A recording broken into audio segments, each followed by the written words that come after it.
Bora lá, galera. É quarta de finais da Copa do Brasil. É Flamengo e Atlético Paranaense. Jogo de ida no Maracanã. Jogo de volta na Liga Arena em Curitiba, casa do time do Atlético Paranaense, galera. Teremos aí um grande confronto, né? Lembrando que o Flamengo nos últimos confrontos, né, tem tido vantagem sobre a equipe do Atlético Paranaense, né? Principalmente no Maracanã, onde o Flamengo tem sido muito favorito nos últimos anos, né? E vamos ver como que vai ficar esse jogo entre as duas equipes, né? Lembrando, o jogo quarta-feira, 9 horas da noite, né? 9h30, né? Falando a verdade, é 9h30 da noite esse jogo entre Flamengo e Atlético Paranaense. E na próxima semana teremos o jogo de volta, galera. E deixa nos comentários aí quem vocês acham que vai sair com a vantagem no jogo de ida, se é o time do Flamengo ou se é o Atlético Paranaense. Vamos acompanhar a galera do Sport Center falando tudo sobre o jogo entre Flamengo e Atlético Paranaense. Link na descrição, crédito, direitos autorais e ESPN do Grupo Disney. 10 jogos no Maracanã contra o Atlético Paranaense. 6 vitórias, 2 empates e 2 vitórias. Óbvio que o domínio é do Flamengo, mas até acho bem honesto você ser visitante do Maracanã e conseguir 2 vitórias e 2 empates em 10 jogos. É o seguinte, informação muito importante. A reunião na CBF entre Fernando Diniz e a Confederação Brasileira de Futebol, os homens que controlam o futebol brasileiro, está encerrada e Fernando Diniz assinou o contrato. Ele é, sim, o novo técnico da seleção de forma interina até o meio de 2024. Amanhã haverá uma coletiva de imprensa às 15h. Portanto, 15 horas na sede da Confederação, coletiva de imprensa em que mais informações serão passadas. Já já a gente volta à CBF para conversar com o Pedro Ivo Almeida sobre esse resquício de noite, sobre essa parte final do noticiário da seleção brasileira, mas de qualquer forma, reunião encerrada, contrato assinado, Fernando Diniz é o técnico interino da seleção até 2024. A gente vai seguir nesse tema, Flamengo, Atlético Paranaense. Concorda, Zupac? Assim, você visitar o Flamengo, ganhar 2, empatar 2, lembrando que tem a volta. Sim. E a volta em Curitiba, aí o Atlético é uma maldição que o Flamengo tinha em Curitiba, não só em relação ao Furacão. Eu me lembro que com o Curitiba, uma vez eu fiz uma matéria sobre isso, agora eu não vou lembrar os números. Mas com o Paraná Clube, havia uma maldição em Curitiba, rubro-negra. E agora o Atlético Paranaense, o grande líder dessa maldição. E uma dessas vitórias no Maracanã, se eu não me engano, foi o 3-0 na semifinal de 2021, que o Atlético vai para a final contra o Atlético Mineiro e aí perde do Atlético Mineiro, mas recentemente o Paranaense eliminou o Flamengo, né, dentro do Maracanã. É um confronto equilibrado, é claro que o Flamengo é melhor do que o Atlético Paranaense, mas o Furacão tem se mostrado muito forte nesse tipo de jogo. Passou por uma ruptura pesada, né, com a saída do Filipão e do Paulo Turra e reagiu muito bem. Eu acho que o Atlético deu sinais, pelo menos no curto prazo, de uma reação muito segura, muito consistente nas mãos do Wesley Carvalho. E olha que assim, o Atlético vive um período muito turbulento, não só pelos caras importantes que saíram, mas por muitos jogadores do time titular envolvidos em negociação. É o Vitor Roque conversando com o Barcelona, é o Bento que foi procurado pelo Benfica, tem mais gente agora que eu não estou me lembrando, assim, o Teranza agora foi vendido para o futebol mexicano, então tem muita coisa acontecendo no Atlético Paranaense e o time tem mostrado em campo que não tem sentido o golpe. Inclusive tem jogado até, em termos de desempenho, melhor do que vinha jogando na reta final do Paulo Turra. E o Flamengo é um time que vem crescendo nas mãos do Sampaoli, mas sempre fica uma dúvida, né? Porque quando o Flamengo vai bem, ele vai muito bem.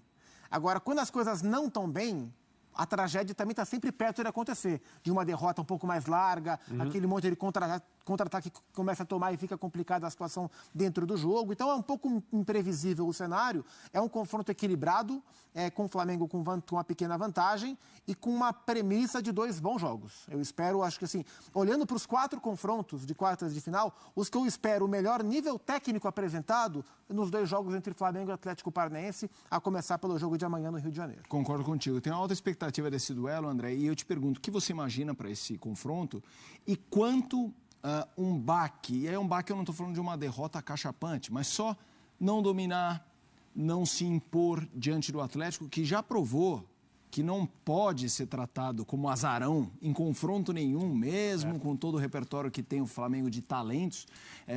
Quanto isso é um passinho para... Nesse processo de consolidação, tomar ali um cruzado de direita do Furacão, geraria a perna bamba do Flamengo? Você acha que ele já passou dessa fase? Eu acho que a gente vai ter respostas mais claras nesse confronto. Esse é o confronto que testa mesmo o momento do Flamengo, que aparentemente é um momento bom, muito distante ainda do que o Sampaoli imagina para esses jogadores, mas já, digamos, encaminhado, já tá na estrada, né? Não está naquele trecho urbano em que anda para, já pegou a estrada e já está acelerando. Agora, assim como o Gustavo, eu também acho que o Atlético Paranaense, é verdade que a amostra é pequena, desde a saída do Paulo Turra, vem jogando melhor sob o comando do Wesley e as coisas funcionando de um jeito que até me surpreendem. Porque realmente o Gustavo falou uma coisa que é verdade. Se você pensar fora do campo, tem muita notícia ligada ao time do Atlético Paranaense, enquanto o desempenho prossegue. E isso é incomum.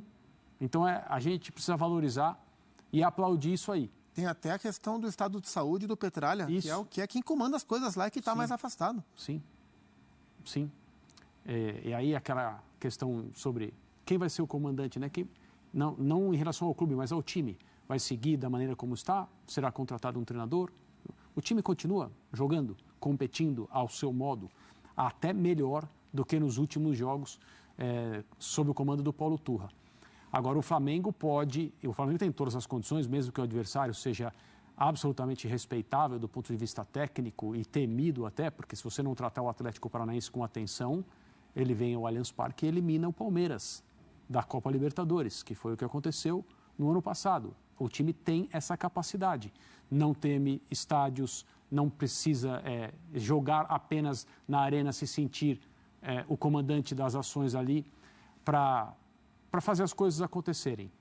Só que o Flamengo tem tanta capacidade, tanto talento, tanto potencial, que mesmo diante de um adversário desse, se as coisas estiverem realmente encaminhadas, a gente pode ter o último sinal no confronto contra o Atlético Paranaense. É claro que tem um clássico que é absolutamente quente e interessante, São Paulo e Palmeiras, mas do ponto de vista técnico, eu não sei se tem um jogo um confronto, na realidade, mais legal do que esse nessa fase da Copa do Brasil. E tem um confronto individual, tem uma questão envolvendo centroavantes, não só em relação ao Flamengo e Atlético Paranaense, mas a futebol brasileiro, né? Os valores de Pedro e Vitor Roque. Vamos colocar na tela números para a gente falar, né? O Pedro, nesta temporada, foi titular em 28 jogos dos 33 em que participou, 25 gols, 4 assistências, leva 81,5 minutos para marcar.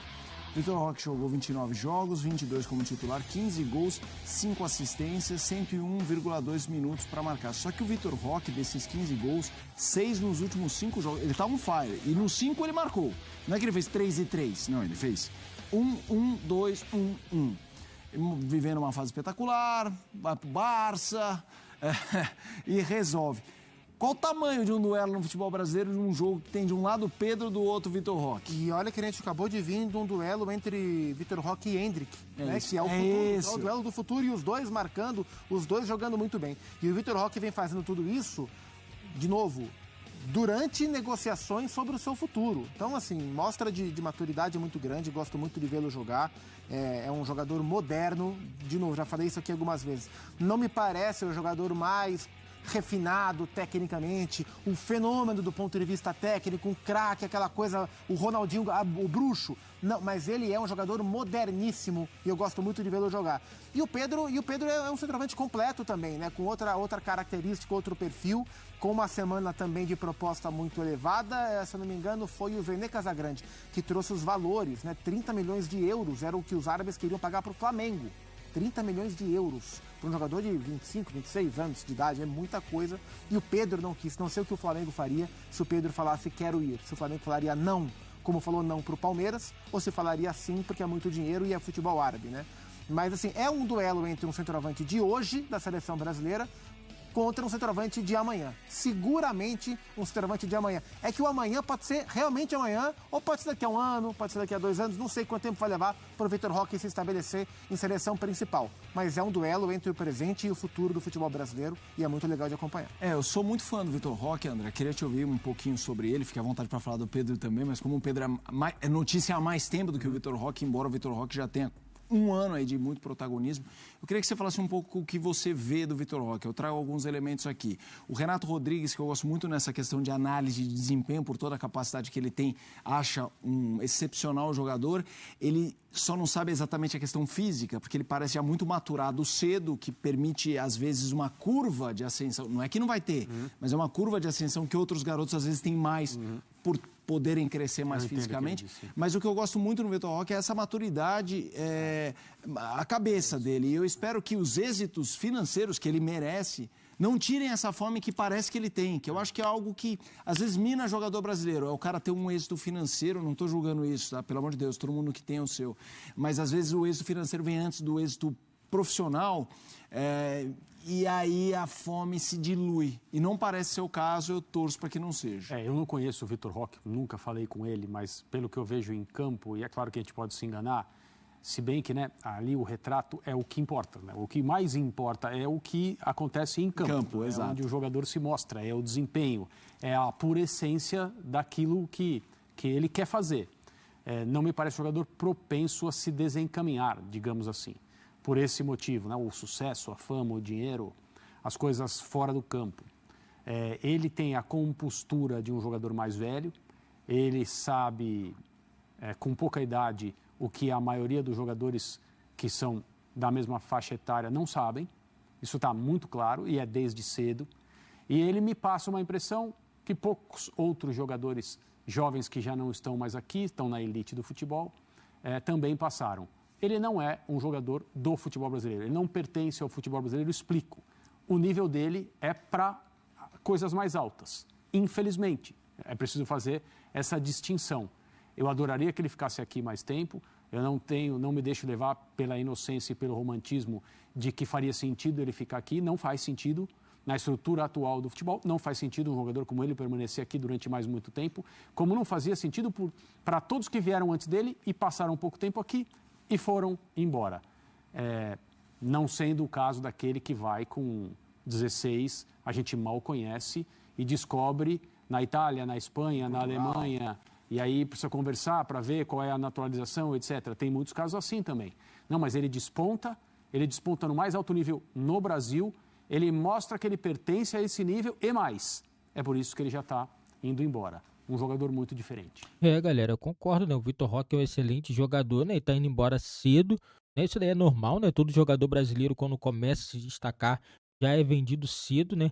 Um caso aí é do Endrick, o Endrick, 16 anos já vendido para o Real Madrid por 14 milhões de reais, é um valor astronômico, né? O jogador ainda vai ficar no Palmeiras ainda até completar 18 anos, né? Mas é um valor muito alto, né? E já o Vitor Roque também vai para o Barcelona, né? E isso daí é muito bom, ver nossos jogadores brasileiros indo para a Europa cedo. Mas o que falta também é amadurecer também esses jogadores, porque não adianta, eles vão cedo para a Europa, mas acaba que não consegue amadurecer, chega lá, pega um técnico rabugento, e não vai entender que o jogador não está pronto ainda, vai ver que o jogador não deu certo de início, porque ainda é muito jovem, não conhece futebol europeu, aí empresta para clube pequeno. Entendeu? Isso que é meio que complicado, né? São poucos jogadores que conseguem bater no time grande e ficar e se firmar. Um caso, Rodrigo, Vinícius Júnior chegou pro Real Madrid B, né? Real Madrid Castilha, mas logo depois foi logo pro Real Madrid normal. Isso daí não foi uma coisa que ele ficou muito tempo, entendeu? Foi só um período bem curto mesmo. Mas vai ser jogo muito bom. O Flamengo é favorito jogando no Maracanã, né? Lembrando, né? O Flamengo é uma equipe muito forte. Eu acredito que o Flamengo vai vir muito forte no Maracanã. E o jogo de volta, na minha opinião, o Atlético é a equipe favorita pelo fator campo. É uma equipe que joga muito bem diante do seu torcedor, diante do seu gramado, né? Tá acostumado a jogar em seu gramado também. E eu acredito que vai ser um dos melhores jogos dessas quartas de finais da Copa do Brasil. E deixa nos comentários o que vocês acham, galera. Será que vai ser um grande jogo entre Flamengo e Atlético Paranaense? Deixa nos comentários a opinião de vocês. E não esqueçam também, galera, deixa seu like, se inscrevam no nosso canal e ative o sininho das notificações também, para você não perder nenhum vídeo aqui do nosso canal.